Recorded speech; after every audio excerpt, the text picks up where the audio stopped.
আপনাদের মাঝে একটি সত্য ঘটনা শেয়ার করি। একজন লিবিয়ান যুবক, নাম তার আমের, সৌদি আরব যাচ্ছিলেন হজ করার উদ্দেশ্যে। যেই মাত্র সে এয়ারপোর্টে পৌঁছালেন, তার নাম নিয়ে কিছু নিরাপত্তা সংক্রান্ত একটি সমস্যা দেখা দিলেন। নিরাপত্তা বাহিনীর লোকেরা তাকে বলল, আপনি একটু অপেক্ষা করেন, আমরা চেষ্টা করছি সমস্যাটি সমাধান করার জন্য।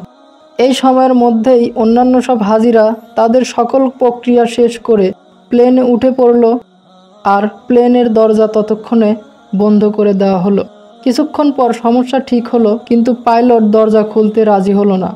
প্লেন চলতে শুরু করলো এবং আমরকে ফেলে রেখেই উড়ে চলে গেল।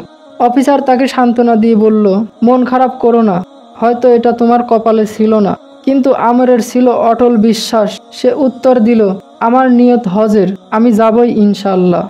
হঠাৎ খবর এলো প্লেনটি যান্ত্রিক সমস্যা হয়েছে এবং তারা ফিরে আসছে। প্লেনটি ফিরে এলো, মেরামত করা হলো, কিন্তু তাও পাইলট অমরের জন্য দরজা খুলতে রাজি হলো না। অফিসার আবারও বলল, হয়তো তোমার ভাগ্যেই নেই। কিন্তু আমরের ছিল দৃঢ় আত্মবিশ্বাস। সে বলল, আমার নিয়ত হজের, ইনশাআল্লাহ আমি যাবই। প্লেন আবারও উড়ে গেল। কিছুক্ষণ পর আরেকটি খবর এলো, প্লেনের আবারও সমস্যা হয়েছে। প্লেন আবার ফিরে এলো।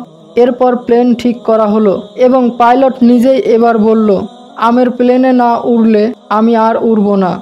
শেষ পর্যন্ত আমের প্লেনে উঠল এবং সৌদি আরব এয়ারপোর্ট থেকে সে একটা ভিডিও করলো। তার আনন্দ ছিল বর্ণনাহীন। তাই যদি আমাদের নিয়ত সঠিক হয়, সৎ হয়, আর আল্লাহ তাআলাকে সন্তুষ্ট করার উদ্দেশ্য হয়, তাহলে আল্লাহ তাআলা অবশ্যই তা কবুল করবেন। তাই আমাদের প্রত্যেক মুসলমানের সৎ উদ্দেশ্য রাখা